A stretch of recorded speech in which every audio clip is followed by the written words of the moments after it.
Welcome to another episode of Live Life by Design. Today we have Jeff Bennett in the house and Lauren Taft. Welcome, everybody. Thanks for having us. So Lauren works at Studio 168. Why don't you tell us what your title is and what your role encompasses? Yeah, so I am the VP of Operations and Asset Management. So mostly I handle all of what would be considered back office operations as opposed to the in-field operations. So accounting functions, systems, audit work. Beautiful. And we'll get into a little bit more specifics on the blocking and tackling of what that role encompasses so that people tuning in that are getting into real estate or are already in real estate, they understand all the different levers that need to be pulled. And then Bennett, your specialty is sourcing deals. We call it boiling the ocean, finding essentially those diamonds in the rough.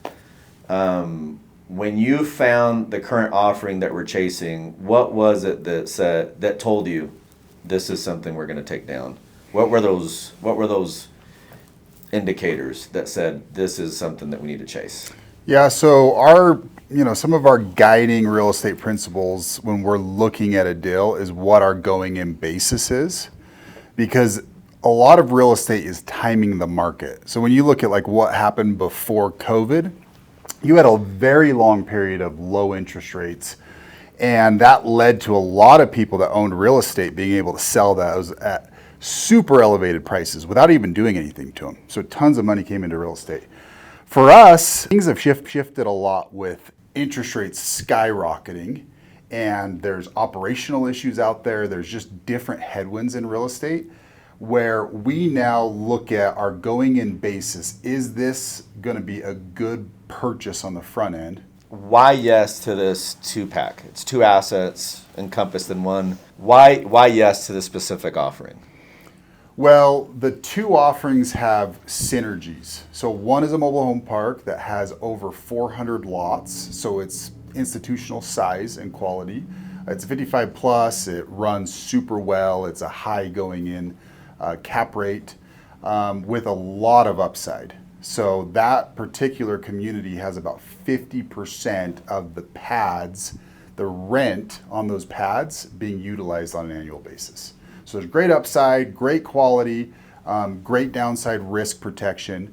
And then you've got the apartment that we're looking at and that we put under contract in Dallas, Fort Worth. So we're getting close to about 1,000 units that we own and operate in that particular MSA, which is really important to us when we look at what is our exit strategy. If we can get 1,000, 2,000 doors in a particular area, then it becomes very appetizing to institutional capital. And then a lot of times when these assets are put under contract, a lot of what's really attractive is the lack of operations from the current owner / operator. And most of these are third-party operated. Yeah. So Lauren, in your expertise, what are some of the operational inefficiencies that you've noticed once, we take the purchase, we move it onto our books, our GL?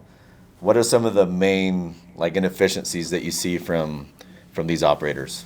Well, I think one of the things we're best at is fill-ups. Like we get these properties that have lots of vacancies, and I think we're best in class at filling up these sites, leasing, getting great tenants, increasing what we call our RPS, our revenue producing sites. So I think there's always an efficiency there. Obviously collections, door knocking is super important. Do you think it's underestimated in the industry, just the power behind door knocking? Oh, of course. I think that face-to-face interaction is key to getting your collections, and that face-to-face with your tenants can't be replaced with anything else. The other thing too that I like about what we do is the competition. So talk to us about competitions and what the different KPIs are that we're after. Yeah, so we run competitions almost monthly with our teams. We mix it up every month. We pair different property managers and different regional managers, and we obviously pick metrics that we want to focus on for the month. So getting their delinquency to a certain percentage for the month, having a net RPS for the month, which means increasing their occupancy, having their potential rent increase from the month prior, having their cash flow increase from the month prior, having their best month cash flow. Those are all different metrics that we'll call out for the different competitions and incentivize. What I love about it's the alignment, because it aligns the boots on the ground with everybody, with the investors or everything. Everybody's looking for that return, right? And then Bennett, one thing that we've had to work really intently on recently is the insurance contesting with the premiums going up, and also taxes. So why don't we elaborate a little bit on how that works? Yeah. Yeah, so a lot of companies that we've worked with and have been associated with for years, those departments are considered uncontrollable income statement expenses, right? So you look at operations, you say the on-site manager, the regional, they can control their collections and their expenses, but insurance, taxes, that's uncontrollable.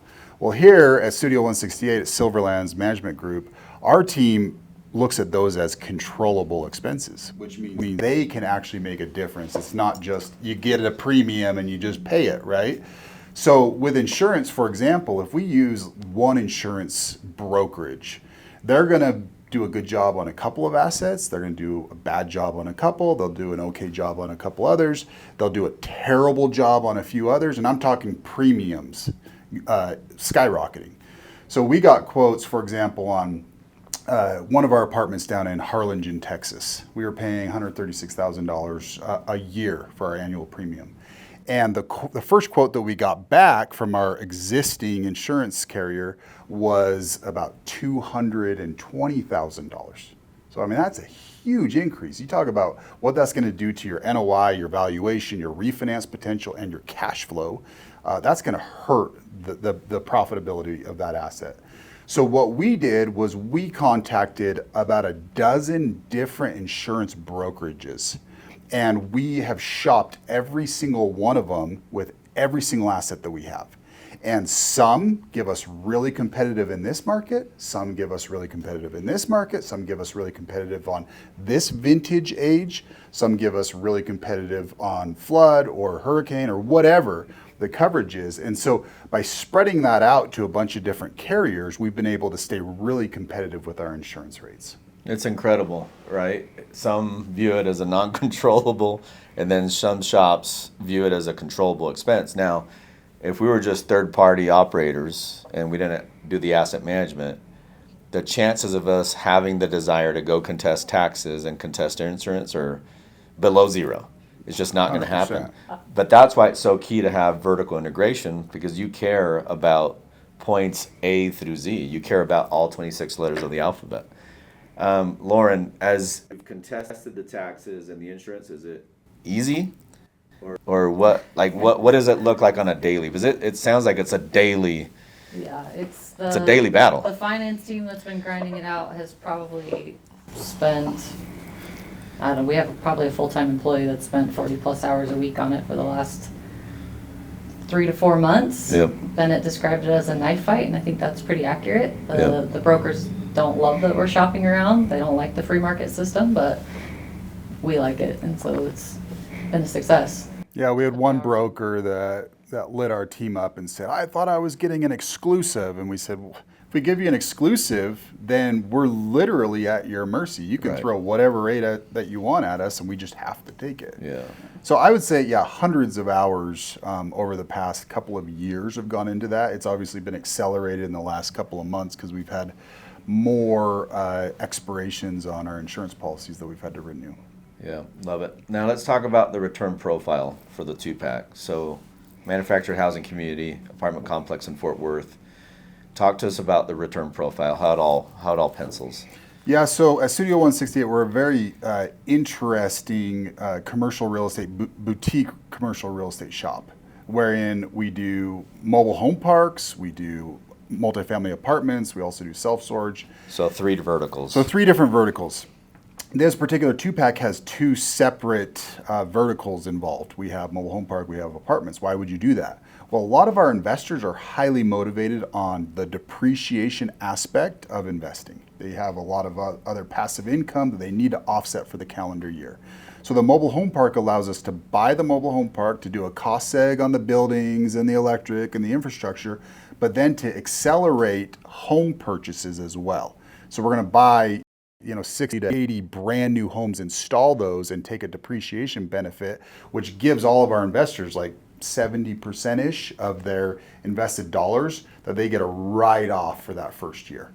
So that's one of the elements on the mobile home park, and then one of the elements on the multifamily apartment is we get super good debt. We get Fannie Mae, institutional agency debt, very attractive interest rates, probably in the fives, and it cash flows well out the gate. So right out the gate, we're usually in that 4 or 5+% range. In this particular case, 7% year one. First check gets issued month 13. Yeah, that's right. Yeah, so when you combine the two, you get cash flow, Yep. you get depreciation, and then you also get appreciation because we're buying at a great basis. So buying at a great basis, really good depreciation out of the gate, 70%, and that takes into account the 60% ruling that you can take on a max, right? That's right. So you already take the 60% threshold ratio. With all those numbers, it spits out 70% with the cost seg plus the purchasing of the new homes. Because we can leverage the chattel, the mobile homes themselves. And so it gives us a really attractive depreciation. Yeah, so maybe explain how that works, because you're buying them directly from the manufacturer, just how that strategy. Yeah, in this into play. industry, in order to sell or lease option a mobile home, you have to be a dealer. It's like owning a car or having a car dealership or RV dealership. We had to, and Lauren spearheads that, she had to go to the different states and counties and register us as a dealership. And you have to go through and do licensing and tests and all that kind of stuff. Then you pay your fees. So we're a registered dealership that can now buy directly wholesale prices from the manufacturing plant. So we get about a 20% discount from a regular consumer that just wants to buy a mobile home. So we get that discount, and then we also have relationships, you and I, that have had these for years, where we can get a line of credit with these manufacturers to finance the homes themselves. A consumer right now is paying on a 10, 12, 15, maybe 20-year amortization schedule, usually in that 10 to 12. So very short amortization schedule to buy their home. And they're paying in double digits. They're paying 12, 14, 15% with 21st Mortgage or Vanderbilt or some of those companies. We are getting a lot more attractive financing on a wholesale. So we're getting rates that are closer to 7% and amortization schedules that are more like 20 years out. And so some of those things help us to not only make the homes affordable, but to make them more attractive from an investment standpoint. Beautiful. Okay. Lauren, talk to us about how important systems are. And then once you have built-in systems, what your view is on being able to lead the troops via the systems. Let's talk about that. I mean, systems are everything if you plan to scale, right? You can't have no system and expect to grow. So that's everything as far as us scaling and the growth that we've had over the last almost 2 years. And then getting the right people on the bus to plug into those systems. But once those are set up, right, it's just a matter of managing to those systems, checking in on your systems, trusting but verifying with your employees, and then using those systems to scale and grow. And then how have you been able to see how these systems and your Sunday planning have impacted not just your professional life, but also your personal life? So maybe speak to that, just when you're doing your Sunday planning. Yeah, I think it's Because I think most viewers are keen on that. They love the Sunday planning, and they love the whole executing the week before it even begins philosophy. Yeah, taking that time to plan and feel like I have control on the week before I've even gone into it has made a big difference for me. I don't get bogged down into those quadrant one emergencies. It's helped me stay focused on the big picture, high level tasks that are more important to my day and as far as driving the needle and driving results. So that's been a huge efficiency for me to get that planned out at the beginning of the week. Beautiful. And then part of your systems, I know that you do P&Ls every single month. Yeah. Talk to us about the importance of closing out the books on a monthly and what that P&L process looks like. Yeah, so that's one system that we've continued to dial in. When we were first starting, we were doing P&Ls probably closer to the 20th of the month. Now we close our books by the 10th of the month. They're done, so that we can get all our reporting out. But that's huge. We go every single property. It probably takes us at least an hour per property to go through every section: income, expenses, NOI, occupancy for the year. Are we on budget? What are the key factors that are going to help us move the needle and improve? Where are the areas that need quick fixes, and the real key is getting those done by the 10th of the month, so that in the current month, we still have 3 weeks, the majority of the month, to make those changes and put those into effect, so that we're already ahead of the game for the current month. Yeah, when time decreases, intensity increases, and by closing the books on the 10th versus the 20th, now you still have a good 2 to 3 weeks to be able to pivot, make those course corrections so that those issues don't continue to escalate. You're nipping it right there by the 10th. Well, and some of those things, you know, as far as what our culture is like, how we do business around here, I mean, those are really, really significant cultural changes within our organization. So another thing, this week, our whole field is looking at this Saturday, which is like the 21st of the month, as the last day of the month for that reason. So that they hit their budget by, you know, the 21st, and they have a whole freebie week or 10 days to then prepare for the next month. Because if we didn't do that, what would happen? They would wait until the last 3 days of the month. And it's too little too late. It's just like, listen, it's when you're taking a test in high school, college, whatever. The teacher announces that the test is on a Friday. Let's say it's Monday, right? Right. You can study for the test Monday. But what do we choose to do as human beings? Delay, delay, delay, delay. Cram, wait. Yeah, so most of us would study Thursday night or even wake up early Friday morning and study and cram Friday morning to take the test Friday. So, you know, what the team has done strategically is compress the month to the 21st. So that the 21st is your 31st or your 30th, whatever month it is, or the 28th. Yeah. That way everything is done, and then you have some leeway to make those fixes and those changes. Because if you wait to the bitter end, you're toast. You're not going to have any grace in there. That's right. And so like the live life by design theme is something that is a cultural theme. Yeah, it's not just a tagline. No, I mean, and it's not just, you know, P&Ls and moving time up. It's the competitions, it's the scoreboard. Every single employee, you know, phone applications, the whole company is seeing whether there's a move out or a move in or they hit their income. The alignment within the culture is super important. So every single employee, the on-site manager actually is bonused based on whether or not the investor is getting their cash flow for the month. And so that alignment is super important within the culture and the organization. And then in addition to that, we do stuff like manifesting. Our team, every single morning, they come in, they think about, you know, things that they're grateful for. They try to get into the right state. They keep a manifesting journal on those things that they want to crush and have happen for the month. They invoke emotion. They believe those things. They go out and execute them. And one of those things that has been very, very impactful is every week, from the executive level down to the regional level, down to the on-site level, we keep what's called hell or high waters. So many people refer to first things first types of principles.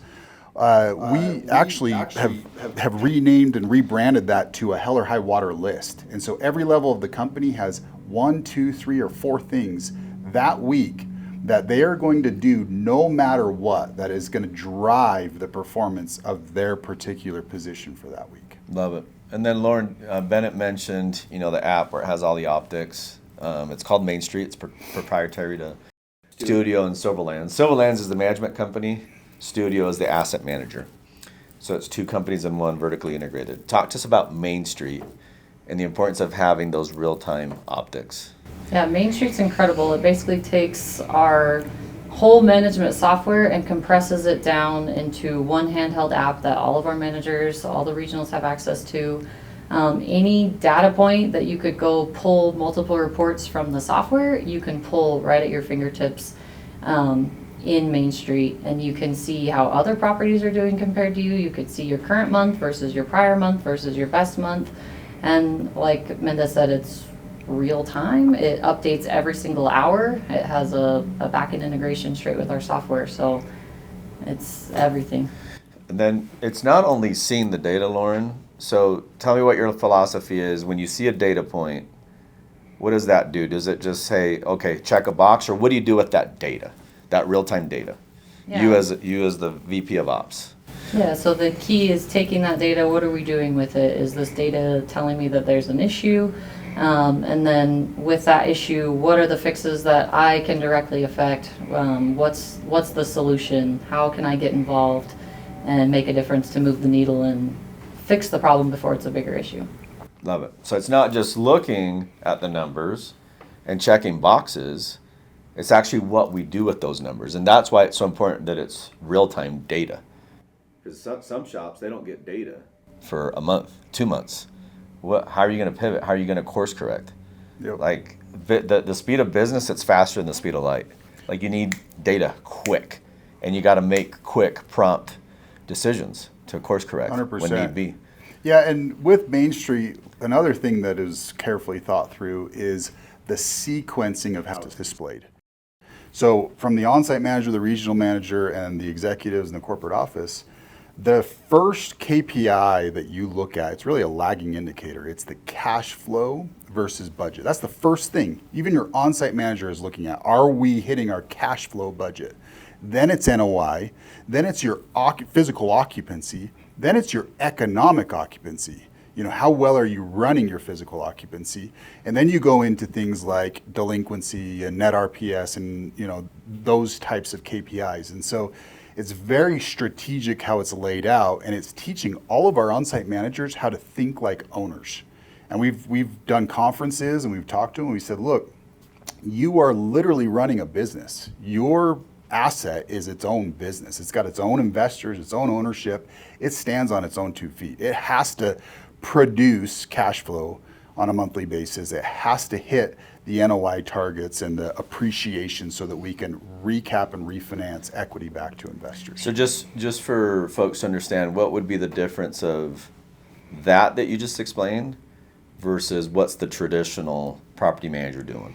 The traditional property manager, a lot of the assets that we're buying, even right now, are third-party managers. So they're maybe your wealthy doctor or dentist or sales or business owner, whatever, that decides to buy real estate, you know, to make an investment. And they may live in, let's call it California, and they buy a mobile home park or an RV park or an apartment in Texas.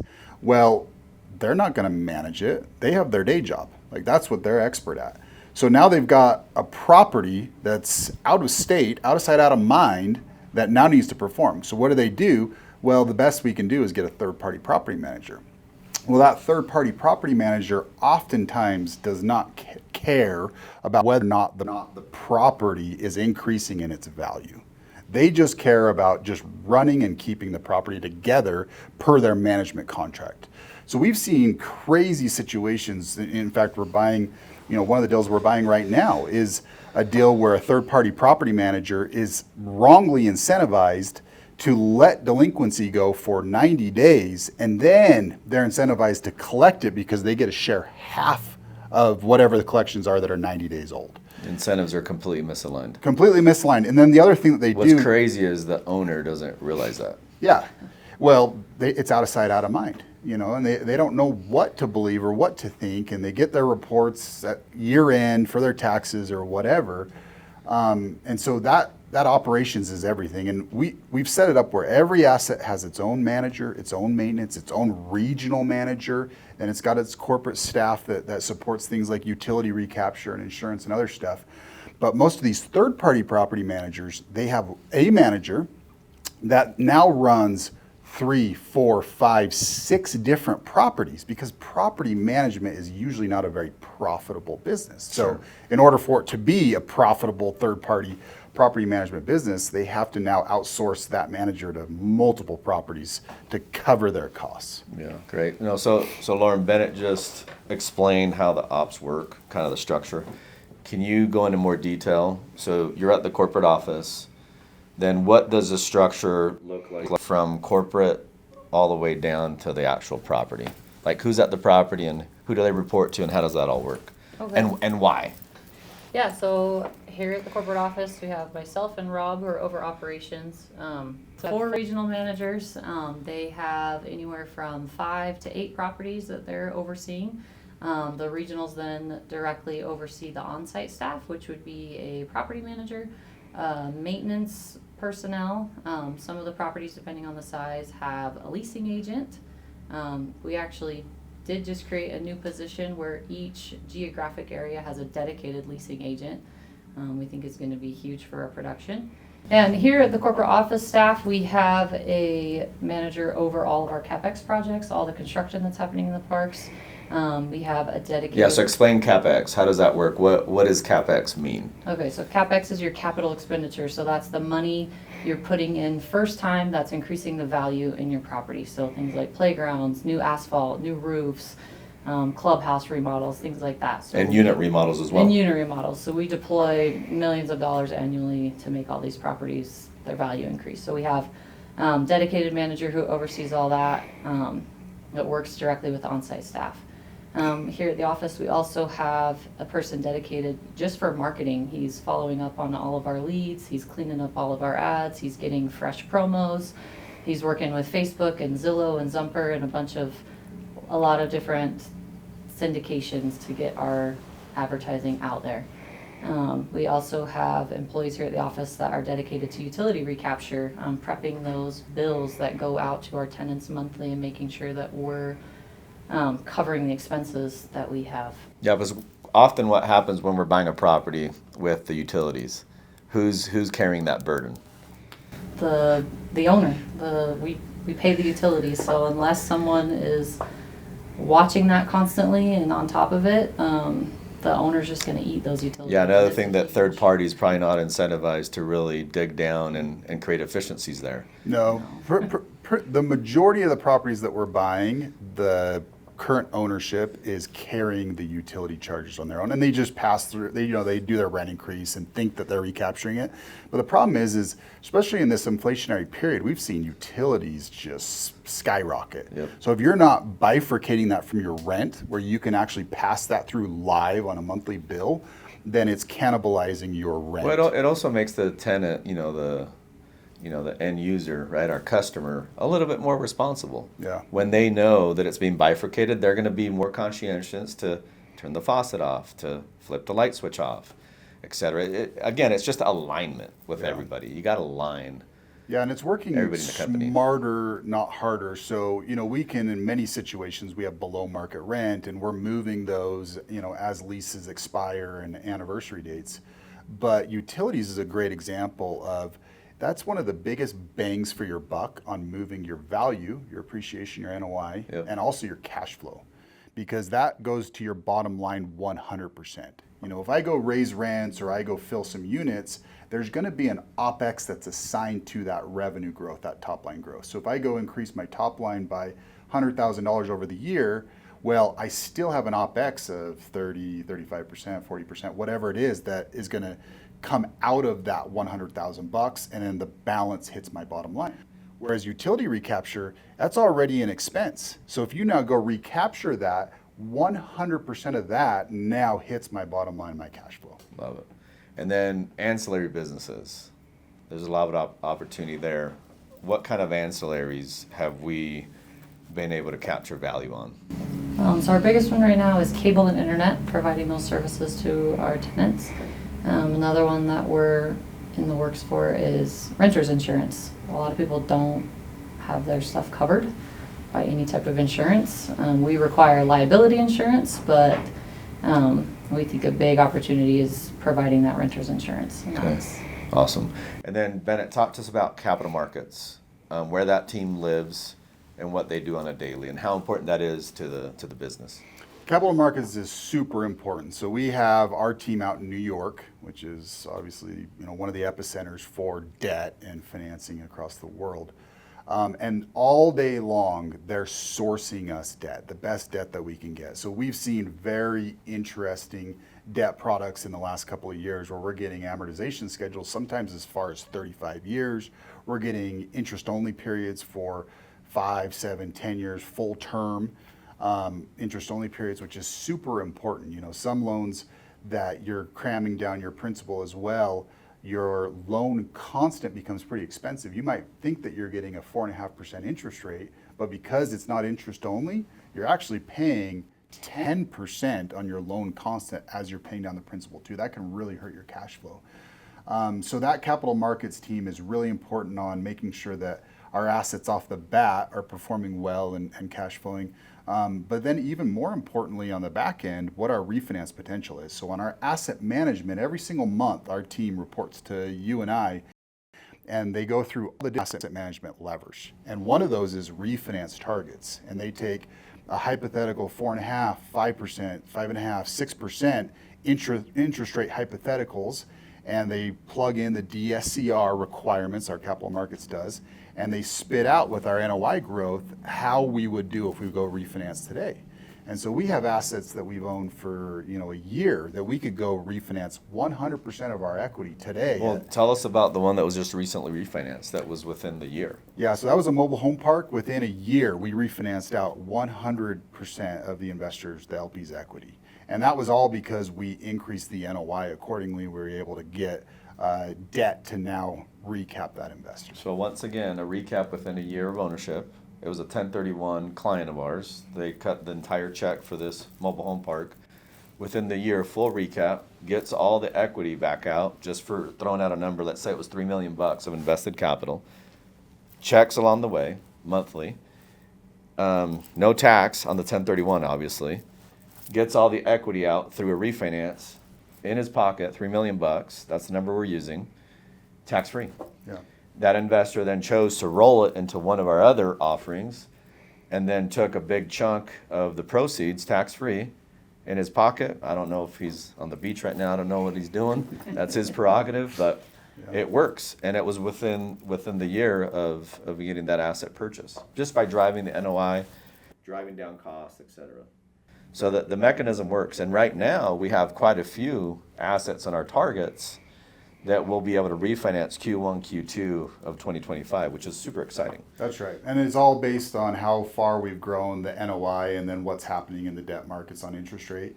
But I would say, there's definitely a handful of assets as we look towards the end of the year that we're going to be preparing for refinance potentials. Now, not all of them are going to be 100%, but there's going to be a lot that are doing 50%, 60, 70, 80, maybe up to 100% on the recaps. Beautiful. And then Lauren, talking optics and everything, not only do we believe in optics here, but we also believe in providing optics for our partners, for our investors. So talk to us about the investor portal, what that does, what it looks like, and what people can see there. Yeah, so every investor can log in at any time, see the monthly reports, see where their equity stands, see what their cash on cash has been. And we have dedicated investor relations that they can reach out to at any time and get questions answered. And we're sending those investor reports, given real-time data from the month prior by the 25th of every month. And our current offering is on that portal, so folks can access it. They can click a button and just subscribe now. And then if they've already invested with us, all the docs, the e-signature platform, they're all pre-filled out, super elegant, super easy. How many deals did you have to go through in your search to be able to find this two-pack, Ridge, Mar, and Canyon? I would say easily 300 deals. We've sorted through deal after deal after deal. We start with kind of a 2-minute underwrite to kind of vet them to see if the fundamentals, the basis, the upside, all that stuff checks the box. Obviously, we throw out a huge number at that point, but then we go into full underwriting if they pass, that test, and then from the full underwriting, then we go to the negotiations. We bid on deals that we weren't the highest bidder, and we lost. Most of the deals, Which means we won. Which means we won. Yeah. Obviously, we didn't pay the most. Most of the deals that we actually say yes to when we put under contract, there is no bidding. It's a broker that comes to us with a seller that wants a buyer. And listen, I think that's the biggest question I always get is, how do you find these deals, and how does that even work? Like, it's hard for folks to comprehend, so whatever light you can shed on that, on how it actually works to get these deals before they really hit the market, or what people know as the MLS. Like, how do those deals happen before getting to that point? Yeah, so most groups that do real estate, what they have is they have analysts and they play the call for offer game, is what we call it.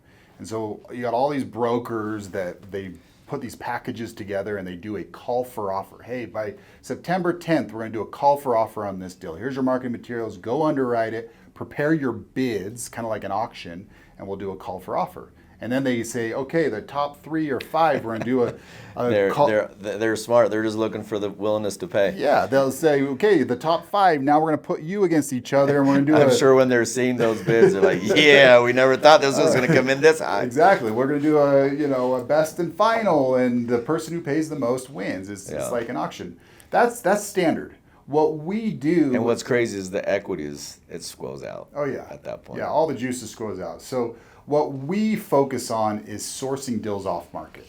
And usually those are not a call for offer type process. It's a broker who has a relationship with some type of mom and pop, usually seller, that doesn't want to haggle. They don't want somebody to throw a number out there. And quite often they weren't even thinking of selling. Yeah. Until we reach out and nudge the broker and say, hey, we're buying right now. Exactly. We're There's fractured partnership reasons, or maybe this broker's found them another deal and it's contingent on this deal selling, whatever it might be.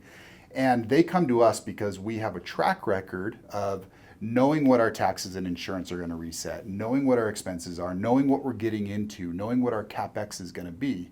So we're a very authentic buyer that can do what we say we're going to do. And so they come to us and they say, hey, if you can, get to where the seller needs and the seller gets to where we need as the buyer, and we negotiate a price. And if we say yes to it, we're going to see that deal through and we're going to close, unless something in DD shakes out that we cannot buy the deal, or some huge retrade has to happen, which is very rare, because we go out and we see the property before we put it under contract. We meet with contractors. We know what we're getting into. We know what the taxes and insurance are going to reset to.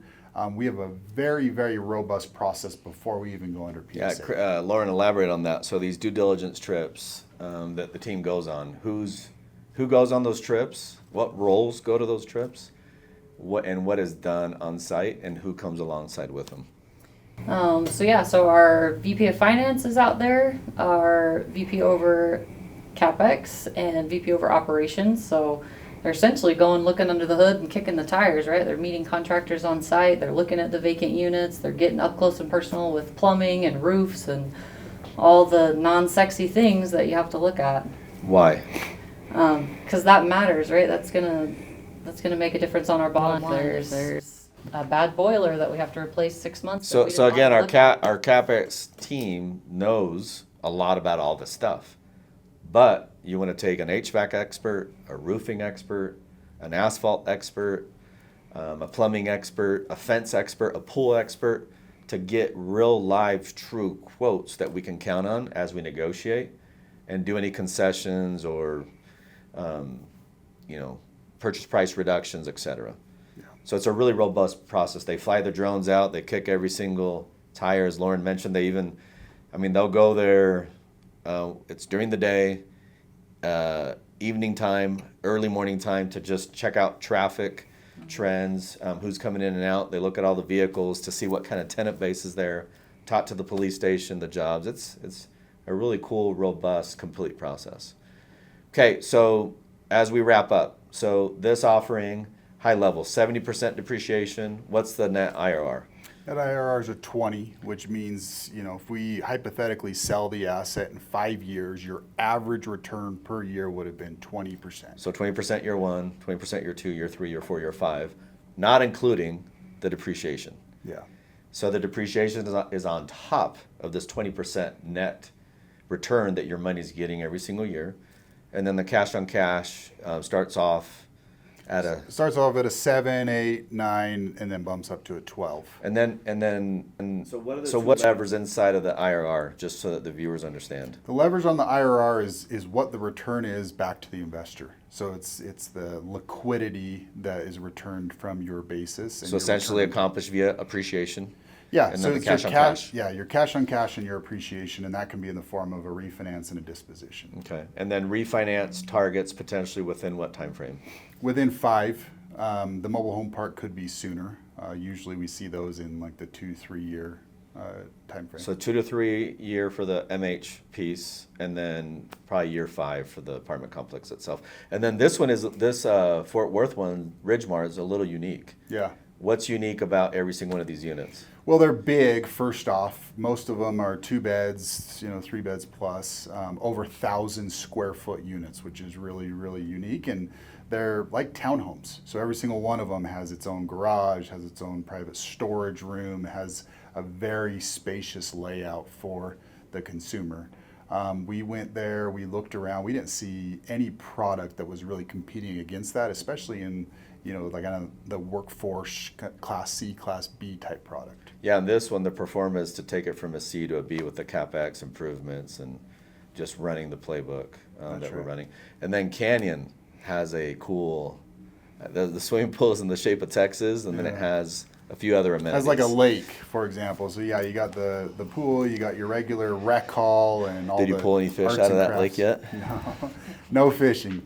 But the lake is aesthetically pleasing. The tenants love it. They have a boardwalk that goes out to the middle of the lake, and they can kind of sit out there. And a lot of these winter Texans is what they call themselves. They do bird watching, and they love to be able to go walk around the property. And then in the rec room, they do bingo, and they do pool tournaments, and they do shuffleboard, all that kind of stuff.